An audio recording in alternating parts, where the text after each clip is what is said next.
Hey Psych2Goers, welcome back to another video. Thank you so much for being here. With your help and support, we're able to succeed in our mission to make mental health and psychology more accessible to everyone. So thank you. Now, let's continue. We all have to face rejection at one time or another. It's an inevitable fact of life, dealing with rejections, failures, and disappointment. Maybe you were shot down by your crush or were passed over for the lead in the school play. How you deal with rejection reflects back on your character. The way in which you choose to handle the less than ideal situations in life is important. Though it may be hard and your self-esteem may have taken a hit, there are healthy ways to cope with rejection. Here are 10 ways to do so. Number 1, accept the answer. Do you think you have a great idea for your group project, but the group leader shot you down too quickly? Or have you ever asked your crush out on a date and they said no? When this happens, your first instinct may be to try and convince the person to say yes instead. But it's best to respect and accept the answer that they've given to you. Don't pressure them to change their mind or give you a second chance, because even if you do manage to convince them, you'll be stuck in an environment where that person won't want you there, and the environment or your relationship with that person can then become toxic. Number 2, distance yourself from the situation. Have you ever experienced a truly difficult type of rejection? Did you step away and get to calm yourself down, or did you move ahead and try to deal with things right away? Research suggests that stepping away from a problem to tend to your emotional needs is a healthy coping mechanism. This kind of healthy distance also helps reduce the possibility of intrusive thoughts. If you were rejected over the phone or computer, take a break from your electronics. Move into a different room than the one you got the news in, or take a walk outside. If there are times where you can't physically leave, or if having a public breakdown may lead to a panic attack, try to mentally distance yourself from the rejection by focusing all of your energy onto the present until you can find somewhere private to process your emotions. Number 3, allow yourself to feel. It's important to let yourself feel your emotions, even if you think you might be overreacting. Long-term emotional suppression can lead to emotional repression, and this can cause poor physical and mental health, increased stress, and possibly depression. Everyone has differing levels of emotional resiliency, and their reaction to certain situations depends on the state of their mental health and other life factors.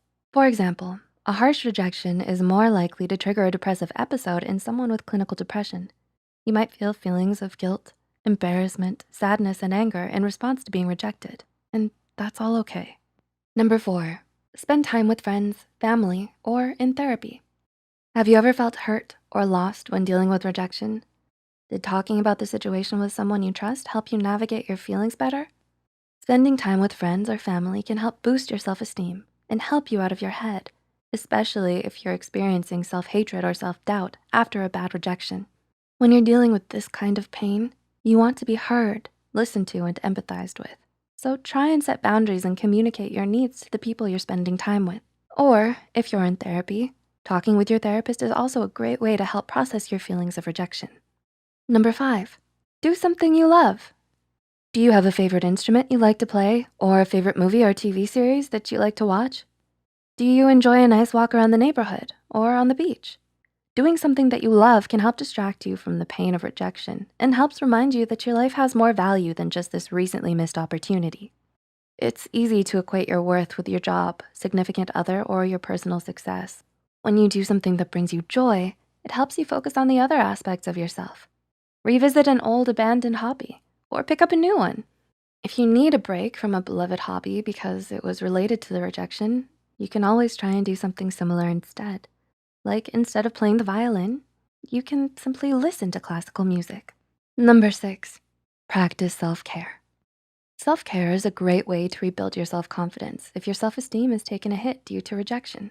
Rejection may have you doubting your competency or your worth. Self-care looks like different things depending on who you are.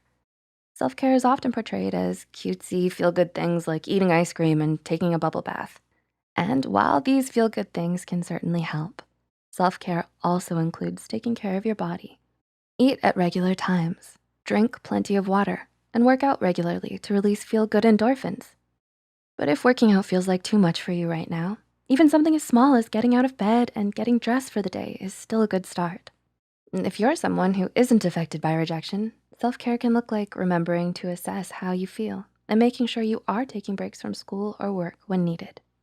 Number 7, Work on yourself. Self-reflection usually immediately follows a rejection. If the person, group, or organization who rejected you gave you constructive criticism, look it over and consider incorporating some of their advice into your next idea, request, or application. If they didn't offer any feedback, try to determine if part of the problem stems from yourself. Perhaps you have a fear of failure and it got the best of you this time. Maybe you had a really good project idea, but you got so nervous during your presentation that you couldn't express it properly. Getting more comfortable in front of a crowd by practicing in front of your friends and family can help you with that. Or maybe you achieved your personal best and still got rejected. In these situations, be mindful and proud of the progress you've made and continue working on improving yourself and your skills. Number 8, learn from the experience. Despite the pain of rejection, there is always something to be learned from them, even if it's just adding them to the list of things you've survived and worked through. Maybe you'll learn that you weren't ready for the opportunity yet, and you need to develop yourself, your skills, and your education further before trying again. Or maybe you find out who in your life is there to support you during hard times.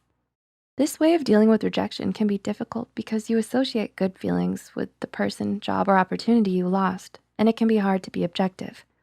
But taking something away from that experience and growing from it is a good way to not let that rejection define your future.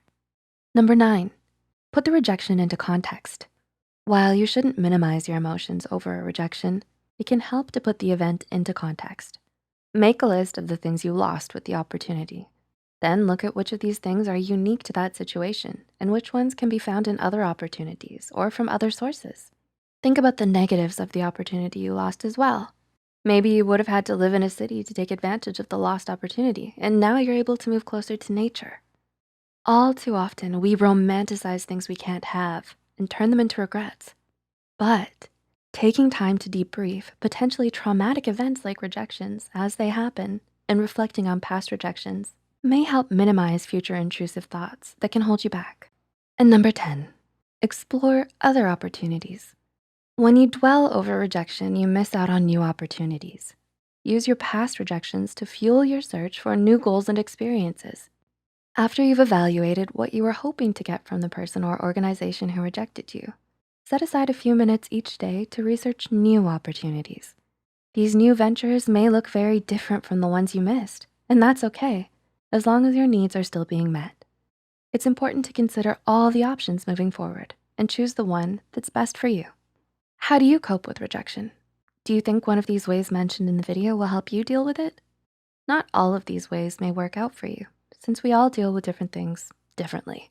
But developing healthy coping mechanisms and talking with trusted friends and family or seeing a therapist can really help you deal with rejection. Please like and share this video if it helped you and you think it could help someone else too. The studies and references used are listed in the description below. Don't forget to hit the subscribe button for more Psych2Go videos, and thank you for watching. We'll see you next time.